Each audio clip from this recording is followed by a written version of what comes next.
Karena sesuatu yang mudah dinilai benar salahnya akan mudah digantikan komputer.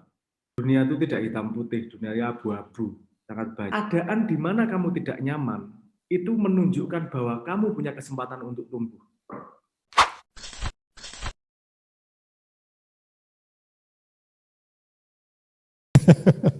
Ono sing arep tekon ora yo di pertanyaane. Oke, ada pertanyaan dari Mas Fata Tegar Saputra. Adakah standar untuk moral dan etika? Jika ada, maka standar itu berasal dari mana? Dan apa yang terjadi jika standar antar generasi itu berbeda? Sebenarnya sudah ya kita ungkap dari awal ya bahwa banyak parameter yang kalau meminjam istilahnya Mas Abrang bahwa banyak parameter yang bisa kita gunakan untuk mengukur standar-standar itu. Nah, variabel parameter ini yang harus kita cari terus sebenarnya, kan gitu ya, bahwa hari ini ngomong parameternya like dan love dan subscribe, kan itu ya, parameter yang berlaku hari ini adalah itu. Tetapi harus ada parameter baru. Nah, ini sebenarnya PR. Kalau tadi sudah asik loh, tadi aku ngerungok Mas Abrang asik banget bahwa apa mau komunikasi terdiri dari ada dua jenis komunikasi sinyal dan bahasa. Maka beruntunglah mahasiswa yang belajar bahasa ya, terutama yang di pendidikan bahasa Inggris dan pendidikan bahasa dan sastra Indonesia. Artinya Anda tidak salah masuk jurusan. Jangan, oh iya ini persoalan, karena hampir rata-rata orang masuk jurusan bahasa karena mereka merasa apa ya, nggak yakin bahwa dia itu, nah dikotomi ilmu ini loh kadangkala yang jadi persoalan Mas Abrang, bahwa anak bahasa dikatakan sebagai orang masuk bahasa ya, mahasiswa masuk ke jurusan bahasa, itu karena dia merasa dirinya tidak mampu di matematika atau di MIPA. Karena hampir rata-rata. Ayo jujur, yang di sini, ayo kan. Padahal matematika juga bahasa. Gak yakin bahwa gitu itu problem itu. Kalau yang jadi persoalan Mas Abraham. Ini ada delay dari mana ini? Ada, sudah, oke. Nah, itu problem. Artinya coba deh paradigmanya diubah lagi. Bahwa bukan itu persoalannya. Bahwa bukan karena kamu merasa tidak bisa mengoperasikan rumus matematika. Kan sebenarnya itu persoalanmu kan sebenarnya tidak bisa mengoperasikan rumus matematika karena tidak paham. Sebenarnya rumus iki ngop, ngono gitu loh. Fungsinya apa? Kan itu. Nah, Anda belum belajar secara penuh artinya sampai dalam. Kalau misalkan ada dikotomi antara ilmu IPA dengan IPS, terus kemudian ada jurusan ketiga. Kalau dulu itu di SMA kan ada 3 penjurusan, IPA, IPS, bahasa. Nah, paling banter di semua sekolah itu IPA, IPS. Bahasa itu adalah pilihan terakhir. Soalnya bahasa itu tidak lebih penting daripada IPA dan IPS. Ya kan? Dan cara pikir kita juga terjebak di situ. Nah, ini dia tadi. Ngomong tentang etika moral, juga kita bisa ketemu dengan masalah pendikotomian keilmuan. Artinya apa? Kita tidak lagi, kalau sudah ada dikotomi, maka tidak lagi ngomong soal manfaat. Karena manfaat, ini kan ngomong bagaimana manusia menjadi manusia itu sendiri, tanpa harus dia pakai atribut apapun di dalam tubuh dia yang dilekatkan. Misalkan, karena aku sekolah tekan S3 ya. akhirnya di semua pamflet harus dimunculkan doktor gitu. Pada kenyataannya di masyarakat, jadi kan neng kampung apa ya disebut Mas Dokter gitu. Ora toh?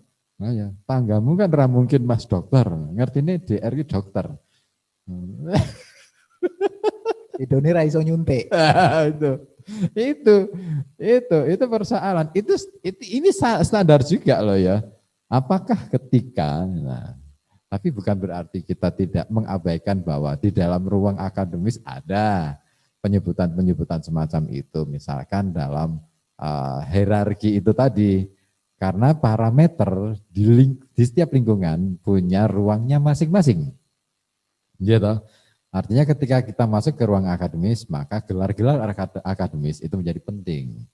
Hierarki itu penting, karena itu menunjukkan hierarki. Tetapi ketika kita masuk ke masyarakat umum, di luar akademis, masyarakat nggak butuh itu. Yang dibutuhkan masyarakat lain lagi. Saya mungkin sekolah tinggi-tinggi, tapi saya bisa kalah dengan seorang kiai yang mondoknya, yang dia hanya mondok dan tidak pernah sekolah. Beliau bisa disebut kiai, bahkan lebih dihormati oleh masyarakat. Sementara saya, misalkan sampai tekan sekolah S4 kalau ada loh ya. Karena mungkin ada satu ketika. Kalau semuanya sudah S3 semua.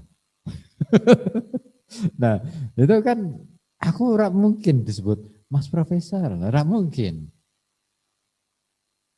Di lingkungan saya gitu. Di lingkungan kampung, kampungku kampung yang plural banget. Artinya masyarakatnya masyarakat buruh, rata-rata masyarakat buruh. Karena kampung saya tinggal itu adalah kampung pinggiran. Tapi iki aku jadi narasumber ketiga nek kok ngomongin lagi. Nah, pertanyaan yang tadi Mas Tegar Fatah Tegar Saputra, kira-kira mau dijawab atau mau kita abaikan? Sudah dijelaskan soalnya. Pertanyaan berikutnya, mari kita menuju ke pertanyaan berikutnya. Atau Mas Abrang ada tanggapan dengan pertanyaan tadi? Karena sudah terjawab sih menurutku. Ada pertanyaan Mas Fendi? Tadi pertanyaannya apa tuh? Bagaimana etika dan moral itu ono standar apa ora? Terus standar itu diambil dari mana? Terus nek terjadi dan ketika tidak ada dan apa yang terjadi jika standar antar generasi itu berbeda? Ya. Gini, apa namanya? Tak respon sedikit ya, walaupun tadi sudah dijelaskan. Kebiasaan kita tuh mensimplifikasi sesuatu, terutama anak muda ya itu memang karena kasanahnya belum lebar, jadi gampang dipotret kayak gini, mau apa bener salah, boleh nggak boleh. Dunia itu tidak hitam putih, dunia abu-abu, sangat banyak spektrum di situ. Dan kalau ngomong mau standarnya moralitas di mana, di dalam moralitas itu juga banyak yang berlaku, nggak cuma satu aspek, dua aspek, ada ribuan aspek di situ. Tapi umurnya ada yang panjang dan umurnya ada yang pendek. Kalau Anda melihat perbedaan antar society misalnya, perbedaan antar generasi misalnya, itu dasar moralitas yang berlaku pendek. Tapi ada dasar moralitas yang berlaku panjang, yang itu bisa dikatakan mendekati universal. Misalnya contohnya begini, kalau ada perang, terus ada palang merah, ada apa namanya, palang merah ya, PMI, yang mediknya peperangan. Sekarang gini, kalau musuhnya ada yang terluka, dia menolong atau tidak? Kira-kira. Kalau PMI, kalau medik itu, dia tidak peduli dia teman atau musuh, pasti dia tolong. Kenapa? Posisinya kenapa itu terjadi? Apakah itu urusan moralitas, urusan apa? Karena gini, kalau perang itu kan mencari menang kalah. Siapa yang lebih menang daripada yang lain. Kalau medik, palang merah, PMI itu, yang dia bawa bukan kalah menang, yang dia bawa nilai kemanusiaan. Jadi asal manusia, dia tolong, dia nggak peduli sama menang kalah. Karena ada value, ada nilai yang lebih tinggi daripada menang kalah, yaitu nilai kemanusiaan. Nah, kalau kita tidak bisa membedakan mana value yang nilainya, yang umurnya panjang dan mana value yang umurnya pendek, kita akan kesulitan mencari parameter objektif tentang moralitas. Anda lihat, semua nilai itu sebuah kepercayaan yang berlaku panjang, yang berlaku sepanjang waktu. Nilai kemanusiaan, mau perang, mau di mana-mana, menolong orang lain itu universal. Tapi kalau urusan ngobrol di di kereta atau di bis, itu nggak universal. Itu moral yang kita adopsi pada lingkungan, tapi ada moral yang sama juga loh di Indonesia sama di di Jerman. Kalau ada orang kedusur nyongor ya sama-sama menolong dua-duanya. Itu ada value yang lebih universal. Dan menurut saya untuk mahasiswa ada value-value universal yang perlu diadopsi juga. Nomor satu, rendah hati. Itu rendah hati. Kenapa? Karena Anda baru belajar, Ki. Umurnya masih belum. Anda menang energi tapi kalah pengalaman. Sehebat-hebatnya Anda sama bapak Anda tetap kalah pengalaman. Sama orang yang lebih berumur itu kalah pengalaman. Rendah hati, karena kalau tidak rendah hati, ilmu tidak masuk. Ki. Orang yang gelasnya penuh itu nggak akan bisa kemasukan ilmu. Kalau Anda tidak tahu sesuatu, cari tahu. Bukan terus malah komplain. Bapak ngomongnya nggak jelas ya. Itu tidak akan menumbuhkan Anda. Kalau Anda menemui sesuatu yang Anda tidak paham, saya paling excited, paling senang kalau menemui sesuatu yang tidak paham. Bukan justru nunjuk, Anda kok ngomong yang saya nggak paham, bukan gitu. Loh, kok saya nggak paham yang ini? Berarti saya masih harus belajar, ada poin belajar. Jadi ada misalnya di psikologi, ada poin gini. Keadaan di mana kamu tidak nyaman, itu menunjukkan bahwa kamu punya kesempatan untuk tumbuh. Tumbuhnya kemana? Arahnya ada dua. Tumbuhnya ada ke kamu komplain terhadap masalah itu, atau kamu mengupgrade dirimu sehingga itu enggak jadi lagi masalah. Ada dua arah itu. Dan kita tidak pernah dilatih itu di sekolah. Kita dilatih untuk sukses, tapi tidak pernah dilatih untuk bertahan menghadapi kegagalan. Padahal tidak ada satupun kesuksesan yang tidak melalui kegagalan. Nah, itu maksudnya, ayo rendah hati. Itu salah satu value universal moral yang berlaku di mana aja. Kalau salah satu akar dari pandai, akar dari tahu adalah kotak tidak tahu. Akar dari tahu itu bukan percaya atau tidak percaya. Ilmu itu selesai kalau kamu percaya atau tidak percaya. Ilmu sesuatu yang baru itu kamu kalau nggak tahu, ngomongin nggak tahu, cari tahu. Karena kemudian setelah tahu, karena tidak ada sesuatu pun yang Anda ketahui yang berangkat dari percaya atau tidak percaya. Sesuatu yang Anda ketahui berangkat dari tidak tahu. Pengakuan tidak tahu itu menjadi moral penting kepada diri Anda sendiri. Jangan membayangkan moral itu kepada orang lain aja. Moral itu kepada diri sendiri juga amat sangat penting. Moralitas pada dirimu sendiri. Ini di Islam saya jarang dengar ini diajarkan. Yang diajarkan selalu ketika menjadi nabi. Sebelum menjadi nabi, sebelum 40 tahun, Kanjeng Nabi Muhammad itu sudah dikenal sebagai Al-Amin. Sudah dikenal sebagai orang yang jujur. Tidak mungkin orang jujur kepada orang lain kalau tidak jujur kepada dirimu sendiri dulu. Itu pelajaran yang sangat fundamental itu.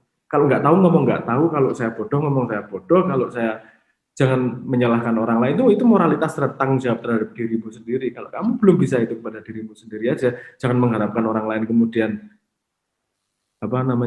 melayani semua kebutuhanmu. Bukan dunia yang menyesuaikan kepada kamu, tapi kamu yang harus bisa mengarahkan ke dunia ke sesuatu yang lebih baik. Bukan karena kepercayaan, tapi karena pengetahuan. Itu moralitas menurut saya yang relevan untuk mahasiswa adopsi. Karena ini prime time Anda untuk menumbuhkan 86 miliar koneksi di dalam otak Anda. Ini lagi prime time ini sekarang. Jangan ditanam oleh terlalu banyak dogma dan kebebalan. Mohon saya kembalikan. Oke, asik iki. Sang saya seru iki. Rendah hati. Poin itu. Ini bukan ukuran etika moral ya, tetapi lebih pada bagaimana kita bersikap. Perilaku memang mungkin bisa kita baca, tetapi sikap seseorang pasti berubah-ubah, berbeda-beda ketika menghadapi kenyataan yang berbeda-beda, bahkan menghadapi permasalahan yang sama pada ruang dan waktu yang berbeda, sikap kita bisa berubah. Nah, itu tadi, rendah hati itu adalah satu kunci sebenarnya. Kunci bagaimana kita bisa menyikapi setiap keadaan. Terus, mau apa nih? Akeh banget deh, boleh ya, semua. Tapi aku senang. Diskusi pagi ini sebenarnya menarik ya. Ya itu tadi ya, kita coba lebih menukik ke persoalan, bukan persoalan, tapi lebih menukik pada ayo kita mencoba mencari apa sih yang dimaui oleh teman-teman mahasiswa baru itu. Karena saya yakin mereka berangkat ke kampus atau memilih untuk berkuliah, itu pasti ada tujuan, dan tujuan itu pasti mereka ukur dari parameter-parameter tertentu. Ukuran-ukuran etika dan moral yang mereka pakai juga mungkin berbeda-beda satu sama lain. Bergantung dari lingkungan mana dia hidup. Dia dari mana. Nah ini yang saya pikir perlu pemetaan lebih lanjut sebenarnya, baik itu yang dilakukan oleh teman-teman di mahasiswa maupun teman-teman ya kita yang ada di kampus gitu. Makanya kalau dulu ini menarik sebenarnya. Kenapa hari ini kalau dulu istilahnya ospek ya. Nah, ospek itu kalau dulu zaman saya kuliah ya kita di PM di lapangan, terus kemudian dibariskan dan macam-macam gitu kan. Kadang-kala masuk ke ruang gelap, kamar gelap. Pernah ikut ya kamar gelap, wah, itu asik gitu. Wah, itu ajang penggemblengan yang luar biasa. Akhirnya kita bisa menjadi orang yang di era kita, cara pandang kita gitu kan. Nah kita bisa menjadi benar-benar luar biasa. Mau jadi orang yang memang benar-benar berani untuk tampil di depan, nah itu di situ, di ruang gelap itu, di kamar gelap. Ini aku senang. Nah, oke, ke pertanyaan lanjutnya ada Mas Fendi. Saya boleh ngerespon itu tadi Mas. Sedikit ini kayaknya Ya. relevan juga untuk mahasiswa ini. Ya, boleh. Mahasiswa tadi tentang mention tentang kenapa ada dikotomi dalam ilmu, kotak-kotak, pengkotakan terhadap ilmu itu tadi. Sempat nyinggung itu kayaknya. Iya, monggo. Itu perlu juga diluruskan itu Mas Abrang.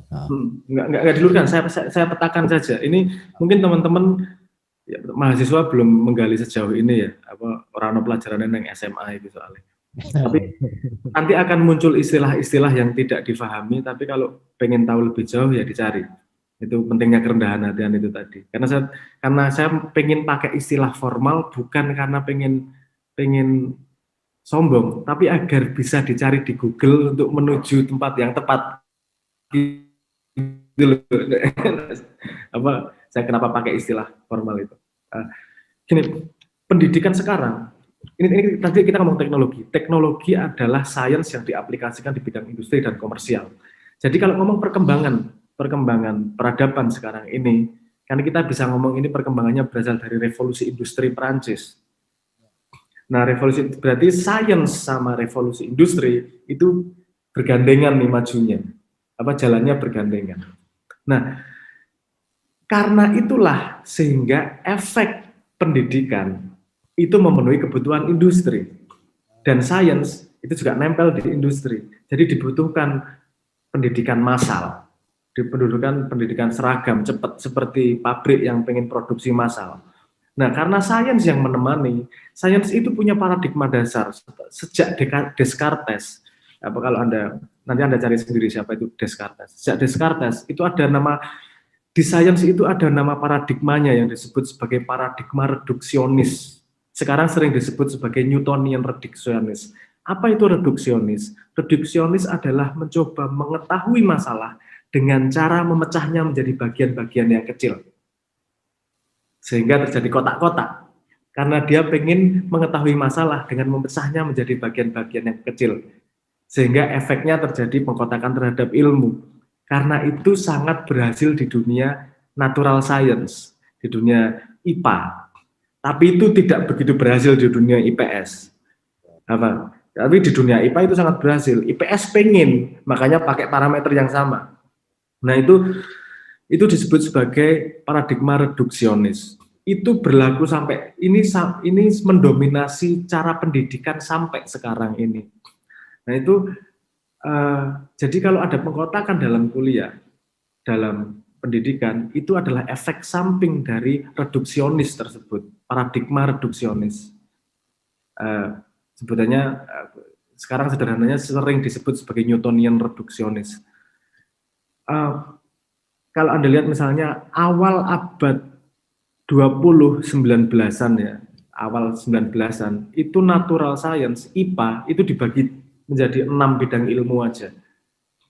Sekarang IPA itu dibagi menjadi 204 bidang ilmu. Lak mate ya kayak meledak segitu banyak. Ini masing-masing punya spesialis dan segala macam. Nah, tapi jangan lupa, kalau ini salah satu yang saya presentasikan kepada profesor, yang membuat masalah sekarang ini adalah reduksionis itu tadi. Kenapa? Karena reduksionis tidak bisa memecahkan masalah sosial. Contohnya sederhananya gini lah. Kalau Anda pengen mobil terbaik, Anda kumpulkan 200 mobil. Terus ditanyain, mesin terbaik dari siapa? Mercy diambil. Sasis terbaik dari siapa? BMW diambil. Knalpot terbaik siapa? Honda misalnya diambil. Anda kumpulkan komponen terbaik, reduksionis itu tadi. Terus Anda kumpulkan terus jadiin mobil. Apakah itu jadi mobil terbaik? Malah enggak. Knalpotnya ra cocok sambungannya. Ini apa namanya? Mesinnya ra cocok, apa jenis apa? Kabelnya, murnya dan seterusnya enggak cocok. Dan itu yang terjadi di Indonesia. Pendidikan ngambil mekanisme ini, ekonomi ngambil mekanisme ini, politik ngambil mekanisme ini, yang diambil yang dianggap terbaik, tapi nggak bekerja satu sama lain, nggak sambungan. Nah itu kemudianlah 10 tahun terakhir mulai populer. Kalau ini anak-anak muda mau segera meloncat ke depan, 10 tahun terakhir populer paradigma baru yang lahir, yang muncul, yaitu paradigma yang disebut sebagai system thinking, berasal dari kompleks teori. Jadi kalau reduksionis tadi melihat sesuatu dari mecah komponennya, kalau sistem thinking melihat sesuatu itu dari relasi antar komponennya. Jadi tidak bisa dipecah-pecah. Jadi ngelihatnya semuanya, dan ngelihat semuanya dan ngelihat hubungannya. Karena misalnya gini, kalau kita ngomong kemiskinan, itu nggak bisa dipecahkan. Nggak bisa dikotakkan. Fakultas masalah kemiskinan, nggak bisa. Karena dia berhubungan dengan pendidikan, berhubungan dengan ekonomi, dengan keputusan politik, dengan hukum, dengan budaya lokal. Itu sambungan semua itu. Makanya lahirlah paradigma baru yang disebut sebagai paradigma system thinking. Saya kasih referensi buku. Nih ya. Bagaimana seorang generalis itu justru yang dibutuhkan di dunia sekarang, bukan orang spesialis. Ada buku yang ditulis oleh David Epstein, namanya Range, Why Generalists Triumph in Specialized World. Itu bukunya David Epstein itu. Dia bercerita bahwa betapa sekarang yang dibutuhkan bukanlah generalis, yang dibutuhkan bukanlah spesialis. Karena sesuatu yang mudah dinilai benar salahnya akan mudah digantikan komputer. Tadi kan parameter mesin tadi kan mudah ngomong benar salahnya. Ini yang ngomong benar salahnya dengan perkembangan teknologi artificial intelligence akan digantikan oleh komputer. Yang tidak bisa digantikan komputer adalah generalized knowledge, adalah generalized intelligence. Jadi general bukan spesialis. Kreativitas datang dari generalis tersebut. Ini kemungkinan teman-teman mahasiswa rada mengernyit karena terlalu jauh. Tapi kalau Anda catat istilah-istilahnya dan Anda gali berikutnya, ini akan membuka paradigma baru dalam perjalanan Anda ke depannya. Mungkin saya perlu merespon itu aja. Ada 2 paradigma yang berbeda, yaitu paradigma reduksionis dan paradigma system thinking. Itu aja. Oke. Nah, iki kuliah di SKS iki kuliah 160 SKS sih. Bar iki kudune langsung lulus. Ujian lulus. Karena banyak ya hal yang kita dapatkan pagi ini, terutama apa yang kita kupas tuntas mengenai. Sebenarnya apa? Nah, ini menarik kalau kita sudah masuk kepada ranah keilmuan. Sebenarnya sumbangan ilmu terhadap ilmu pengetahuannya tentunya terhadap bagaimana kita akhirnya menemukan rumusan etika dan moral itu seberapa menurut jaringan Pak Asari? Mike dong. Ya artinya tadi kan sudah disambut oleh Mas Abrang bahwa keberadaan ilmu pengetahuan ini bisa menjadi alat atau alat bantu lah ya, katakanlah seperti itu, alat bantu bagi manusia untuk menemukan ukuran-ukuran atau parameter-parameter moral etika. Nah, dalam hukum Itu hal itu terjadi enggak? Artinya apakah apa ya sing wis ditemokke ning ilmu pengetahuan itu kemudian diambil oleh fakultas hukum dalam konteks ini dalam konteks keilmuan ya, fakultas hukum untuk kemudian merumuskan atau membuat aturan-aturan di dalam ketika ngomong asas keadilan itu tadi. Nah, itu digora sih janjane. Tiwas kene sinau tenanan ngono iki jebule ra kanggo kan yo kadangkala percuma juga ngono loh. Itu kan itu yang dikeluhkan sekarang gitu. Monggo. Ya, terima kasih Kang Ribut. Matur suwun Mas Sabrang. Jadi begini. Kami di Fakultas Hukum itu memang belum mengarah 100% ke yang kritikal tadi, yang ke sistemik tadi itu. Jadi di Fakultas Hukum itu, dalam ilmu hukum itu, malah justru kami sebagian itu mengadopsi dari eksak. Contohnya teori chaos, itu kan sebenarnya asalnya dari sana gitu. Karena dari ketidakmampuan, keterbatasan bahasa untuk membahasakan itu, maka kemudian kita mengadopsi itu. Sehingga di pemahaman di ilmu hukum itu di tempat kami, dan mungkin saya tidak tahu apakah di tempat lain itu mengalami hal yang sama, tapi sejauh ini baru pada tataran interkoneksitas antar ilmu pengetahuan. Karena betul tadi yang disampaikan Mas Sabrang bahwa untuk mempermudah mempelajari ilmu, jadi pada saat itu memang dipecah-pecah menjadi banyak sekali, sehingga termasuk ilmu sosial pun ikut-ikutan dipecah semua gitu. Jadi ada antropologi, sosiologi, kalau dulu kemudian juga ada psikologi hukum gitu, kemudian ada banyak sekali gitu. Ternyata juga tapi ada egoisme yang itu muncul tidak disadari di kalangan hukum itu sendiri, bahwa kita tidak berani mengatakan kalau kita keliru. Gitu. Sehingga kita mengatakan oh ini ada interkoneksitas. Oh betul, ilmu-ilmu ini dipisah tapi ada sambungannya. Kita bermain di situ. Untuk mengatakan oh dulu itu keliru kita salah ambil, itu terlalu berat untuk mengakui itu sebagai kekeliruan. Ya. Seharusnya itu memberikan efek, karena di aliran di dalam pemikiran hukum itu ada positivisme, kemudian ada konstruktivisme, kritikal. Jadi ketika tidak menciptakan keadilan itu ada kritik di situ. Kemudian hukum progresif, bagaimana dia tidak untuk menciptakan kemanfaatan itu dia tidak merusak tatanan, tapi dia melampaui. Orang kadang-kadang ketika melakukan hal yang berbeda itu dianggap merusak tatanan hukum, padahal tidak. Tidak ada yang dirusak, dia hanya melampaui, melompati itu. Ibarat ada pagar di depan, tidak bisa kita melewati pagar itu, tidak kemudian lantas kita hancurkan, kita melompati itu bisa. Tapi kadang-kadang terstigma wah kamu ngerusak tatanan, apanya yang dirusak? Kita melompati, kok kita melampaui, tidak menghancurkan tatanan yang sudah ada. Dan itu yang pertama tadi ya. Sebenarnya itu bisa dalam beberapa pemikiran itu sudah ada, tetapi memang kita belum karena itu tadi. Banyak sekali paradigma berpikir dan kita kesulitan, atau kalau mau dikatakan ya cukup keras kepala lah untuk mengakui bahwa itu keliru. Ya. Aku seneng istilahmu keras kepala gitu. Begitu Kang Ribut. Iya. Tapi iki ngomong keras kepala, aku tadi kelingan apa mau. Kita kembali ke awal Mas Sabrang. Tadi Mas Sabrang kan wis ngei analogi tentang bagaimana permainan antara tikus besar dan tikus kecil. Iku HP mengalah kan, intinya kan di situ, mengalah. Artinya sing tuwa iki sing ngalah kudune kan ngono.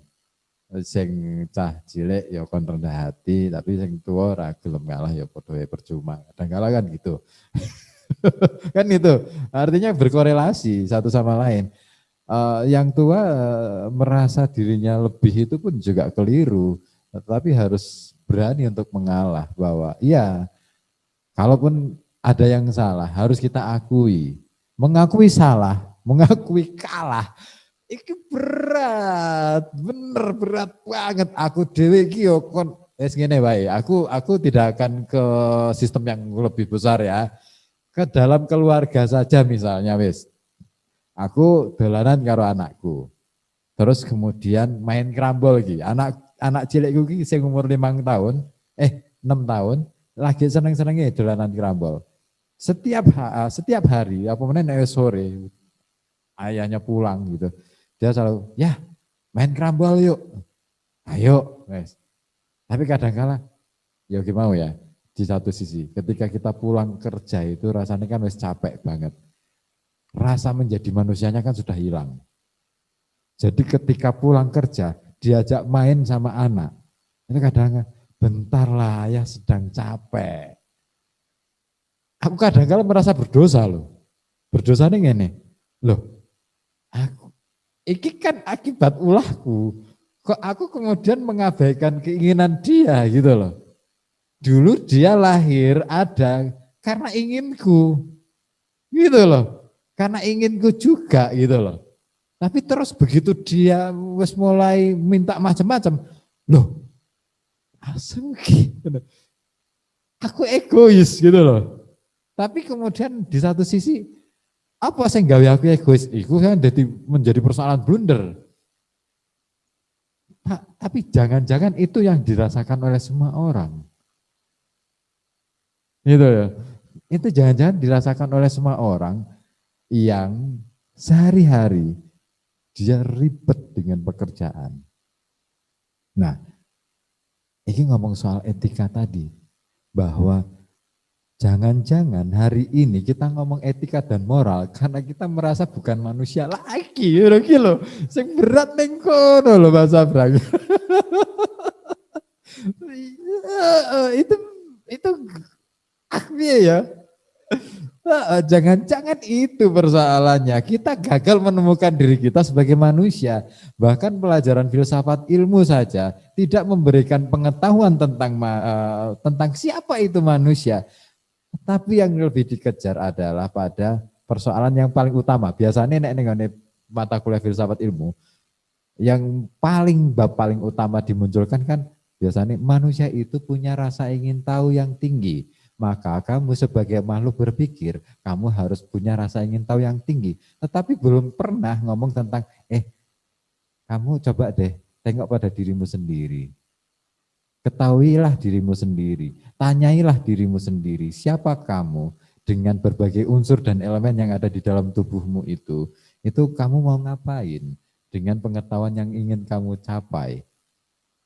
Kan enggak pernah diajarkan ning aku maca buku filsafat ilmu akeh banget. Ning aku ora tahu menemukan aku ki sapa iki lho. Sampai akhirnya aku harus meminjam beberapa buku-buku istilah-istilah ketika gawe tesis kayak bisa pengalaman buruk gitu. Pengalaman buruk gawe tesis. Aduh ya Allah Gusti, mosok tesis 2 tahun. Kan berat. Nah itu aku sampai meminjam bukunya membaca bukunya Muhtar Lubis yang judulnya Manusia Indonesia dan macam-macam. Itu berat memang. Oke, lanjut lagi ke pertanyaan. Sebelum ke Mas Abrang kita ke pertanyaan dulu. Mas Fendi ada pertanyaan?